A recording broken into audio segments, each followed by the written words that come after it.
بسم الله والصلاة والسلام على رسول الله. ازيكم حبايبي؟ عاملين ايه؟ يا رب تكونوا بخير. وحشتوني وحشتوني وحشتوني. نصلوا على الحبيب قلبنا يطيب يا حبايب قلبي، ونخش على الفيديو بتاعنا النهارده. بصوا الفيديو النهارده فيديو جامد. ازاي يا ام حنين؟ هقول لكم، بس تابعوا الفيديو للاخر وانتوا هتشوفوا فيه حاجات روعه روعه روعه روعه روعه. يلا نصلوا على الحبيب قلبنا يطيب ونخش بقى على الفيديو بتاعنا. ديت يا جماعة بقى كنا احنا جايبين لفت، وهتشوفوه اللقطات اللي جاية ديت. جايبين لفت كده جاي من الارض صابح كده، حاجة تحفة. ب5 جنيه لفت، عملت منهم حاجات روعة. ايه الحاجات اللي عملتها الروعة يا ام حنين؟ عملنا مخلل اللفت. هنعمله محشي لفت يا جماعة. بصوا الفيديو ده، اي ست عايزه تدبر نفسها، اي ست عايزه بصوا اي حاجه، ما ترموش حاجه. ده هيعلمكم ازاي تمشوا حياتكم، ازاي تدبروا حياتكم، ازاي تعملوا ايه بالظبط. تستفادوا باي حاجه تنفع لاي البيت. تعالوا بقى اقول لكم على اللفت الروعه ده الاول، ونشوف هنخلله ازاي، ونخش على بقيه الفيديو. بس كملوا الفيديو للاخر، واللي اول مره يشوفني يشترك في القناه عشان يوصل له كل جديد من يوميات ام حنين. لايك جميل من ايديكم يا حلوين، عشان تستفادوا بالتدبير والتوفير بقى، والحياه الجميله اللي جايه بعد كده. يلا نخش على التخليل المخلل بتاعنا يا جماعه. قطعنا المخلل بقى، حاجة روعة حاجة جميلة كده، وهتشوفوا ازاي انا قطعت المخلل. عملنا ايه بقى؟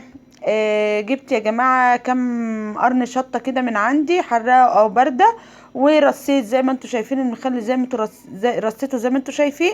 وجبت هريسة الشطة انا فرمها عندي، حطيت هنا حتة وهنا حتة بس مش كتير عشان هي حراقة. ونزلنا بشوية ملح كده حلوين. وبعد كده حطينا شوية خل حلوين. ورحنا كده حاطين ميتنا في البراطيم، وقلبنا ملحنا على الخل بتاعنا على الشطة بتاعتنا كده زي ما انتوا شايفين. حاجة ما شاء الله ما شاء الله، وصلوا على النبي عليه افضل الصلاة والسلام. وبعتوا له قولوا له ما شاء الله عليك يا ام حنين، وتسلم ايديك يا ام حنين. اعملوا الخطوة دي يا جماعة، تحفة. بصوا انا عاملاه بالليل، تاني يوم الصبح هنفطروا بيه. حاجة كده روعة. وعملت برطمانين زي ما انتوا شايفين، برطمانين ب5 جنيه. ب5 جنيه هناكله بص، هناكله اكله. وعملنا بص حاجات روعه كده. يلا نخشوا بقى ونشوفوا عملت ايه يا ام حنين، وايه اللي انت جايباه من السوق يا ام حنين. هقول لكم برضو. يلا نصلوا على النبي قبل اي حاجه عليها افضل الصلاه والسلام. تعالوا بقى. انا كنت ايه، واحده جارتي حبيبتي هنا عندها ارض زراعيه بتعمل اللفت، قلت الله لفت طازه هو ده اللي انا عايزاه. بعت جبت بكام؟ بعت جبت ب5 جنيه. ابو 5 جنيه يا جماعه عمل البرطمانين دول. طب انت ما عملتيش في برطمان واحد ليه يا ام حنين؟ هقول لكم ليه. لان انا بحط واحد في التلاجة وواحد بخليه بره، ده يخلص اطلع غيره. ماشي يا حبايبي. خدت الورق الاخضر بتاعنا بقى الجميل ده، تمام. قطفته كده وقطعته وخدته. ليه؟ هعمل بيه محشي يا جماعه. يا حلاوه المحشي بتاع ورق اللفت، حاجه كده جمال الجمال. تمام. خدت كده الراس اهي زي ما انتوا شايفين. الراس حلوه يا جماعه، طريه وجميله وحمراء وما شاء الله عليها. بقول لكم لسه جاي من الغيط طازه. تمام. واللي بيشتري من السوق يشتري الراس المتوسطه الطريه الحمراء، عشان يديكي لون في المخلل يبقى حلو كده، ما يبقاش ابيض. يلا يا جماعه نشوفوا بقى هنعمله ايه. اللفت بتاعه اهو، قطعت الروز بتاعته اهي. خدت الورق الاخضر اللي فيه الطاسه. ماشي يا حبايبي. بس كده اديني طلعت اهوت زي ما انتوا شايفين. الورق الاخضر الكبير اللي تلاقيه اخضر، لا فيه خرم ولا الكلام ده كله. زي ما شايفين الورقه عامله ازاي، عامله ازاي ما شاء الله عليها تبارك الله. الورق ده بقى اللي ايه، اللي خلاص ده مش عايزاه مش هينفع.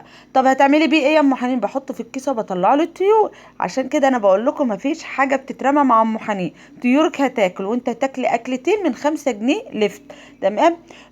الكرومبه دي بقى كانت عندي بقالها كام يوم، وزي ما انتوا شايفين كده بقى ايه، اللي وقع منها، واللي دبل منها. طب هتعملي فيها يا ام حنين؟ هترميها للطيور؟ لا طبعا مش هرميها للطيور. همسكها انضفها زي ما انتوا شايفين كده، واظبطها. واخد الورق النظيف اللي فيها اللي يتعمل محشي. وهتتعمل اكلة محشي مع ورق اللفت يا جماعة، حاجة روعة الروعة. وان شاء الله الفيديو اللي نازل اللي جاي بعد ده هيبقى المحشي. هوريكم بقى انا عملت المحشي ازاي، وورق اللفت طالع عامل ازاي. ودبرت نفسي بحاجات بسيطة جدا جدا جدا. هناكله اكلتين، وعملنا مخلل وحاجة كده ما شاء الله يا جماعة. فالواحدة الشاطرة تدبر نفسها. الواحده الشاطره بتبقى واعيه وعارفه ده اعمل ده ايه وده ينفع لايه ده ما ينفعش لايه.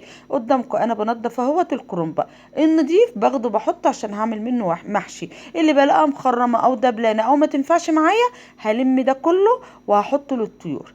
انتوا بقى زمانكم بتقولوا دلوقتي ده انت جبت الكرنبايه اهوت يا ام حنين وطلع نصها بايظ وضارب.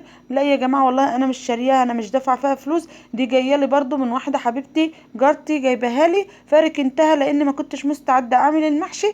فيعني الحمد لله برضو طلعت منها كام حاجه اعمله مع اللفت. ورق اللفت ده يا جماعه حاجه بتبقى روعه والله العظيم، بتبقى ما شاء الله عليه، بيبقى طعمه جميل. اللي ما كلهوش او ما جربوش يجربه، هتدعولي والله العظيم. ماشي يا حبايبي. هحطه بقى في البلاستيكيه ديت ان شاء الله انوي بكره باذن الله من غير ما اقطع نعملوا لنا شويه محشي كده لفت على كرنب كده، حاجه روعه باذن الله. وهنزل لكم الفيديو وهوريكم هو عامل ازاي. دي بقى يا حبايبي ربطه نعناع انا جايباها من السوق النهارده. تمام، انا معندة اللي انا اجيبها واجيب العود النعناع اللي هو العود بتاعه تخين شويه ومحمر. تمام يا جماعه بيبقى ريحته حلوه. وهوريكم دلوقتي انا هعمل فيه ايه وهعمل بيه ايه. برضو النعناع يا جماعه انا مش هرمي منه حاجه، تمام، لا الورق الاخضر ولا العود بتاعه. هتتابعوا الفيديو هتعرفوا انا هعمل ايه عشان تتعلموا الشطاره وعشان تتعلمي الوعيان وتعملي كل حاجه في بيتك وما تجيبيش حاجه من بره. وعلى قد ما تقدري وفري يا حبيبتي اعملي في بيتك. كمان يا جماعة انا هعمل زراعة عندي في البيت خضروات وفواكه وهوريكم كل حاجة. بس انا بعمل تجارب الاول، وهشوف ايه اللي هينجح معايا وهنزل فيديوهات بعد كده عشان انتوا تستفادوا تعرفوا تعملوا ايه في بيتكم على قد ما تقدروا توفروا. مش كل حاجة شراء من بره لان الحاجة كل مدى ما بتزيد. تعالي بقى يا حبيبتي يلا نصلي على النبي عليه افضل الصلاه والسلام. ريحه النعناع يا جماعه طالعه كده حاجه روعه ما شاء الله. بصوا بقى انا قطفت النعناع زي ما كانك بتقطفي ملوخيه كده بالظبط. وشوفوا العيدان دي التخينه المحمره دي. تمام، تعالوا بقى هقول لكم انا هعمل فيها ايه. بصوا يا جماعه انا جبت كوبايه اهي، كوبايه فيها ميه عاديه خالص ما فيهاش اي اضافات. وجبت العيدان بتاعه النعناع دي حطيتها في الميه. هسيبها كام يوم وهنتابعوها مع بعض. طب ايه بعد انت ما حطيتها في الميه يا ام حنين؟ بعد ما حطيتها في الميه يا حبايبي بتعمل جذور. النعناع عود النعناع بيبدأ يطلع وبيعمل جذور.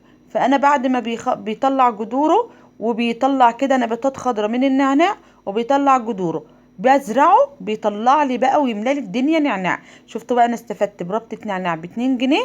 هنشربوا شاي بالنعناع كده ونظبطوا دماغنا وهنزرعه نعناع ومش هشتري نعناع من بره تاني وهعمله في قلب بيتي. ماشي يا حبايبي، ماشي يا ام حنين. اهم حاجه بس اللي يعجبه الفيديو يا جماعه واول مره يشوفني اسمعوا الفيديو للاخر واشتراك في القناه وفعلوا الجرس عشان يوصلكوا كل جديد يا حبايب قلبي. جينا نضفنا اللفت بتاعنا بقى الجميل ده. تمام، شوفوا يا جماعه البتاع اللي انا جايباها بقطع بيها دي البتاع ديت حلوه جدا يا جماعه، اللي ما جربتش يجرب. حلوه جدا لللفت وحلوه جدا للجزر برضه. انا نضفت بقى قطعت الشروش بتاعته نضفته وبقطعه كده بالقطاعه بتاعتي ونغسله غسله نظيفه كده وننقعه. انا بنقعه الاول يا جماعه في شويه ميه عشان لو في طينه، هو بيبقى مليان طينه. لو في طينه ولا كده تنزل في الميه. وبعد كده بقى بكبه في قلب الحوض وبغسله غسله روعه. يعني كده انا خلصته ونقعته وغسلته وكده جاهز على التخليل على طول. ايه ده يا ام حنين بتعملوا خضره النهارده بقى يومنا كله كده ابداع. ايوه انا بعمل خضره بقى لان انا كنت النهارده هطبخ قلقاس يا جماعه. فقلت بقى بالمره كده كده الرخامه لسه مش نظيفه. يلا اعملي القلقاس بالمره بالمره اقطعه وهغسل الخضره ونعمله احلى قلقاس. يلا بقى يا جماعه و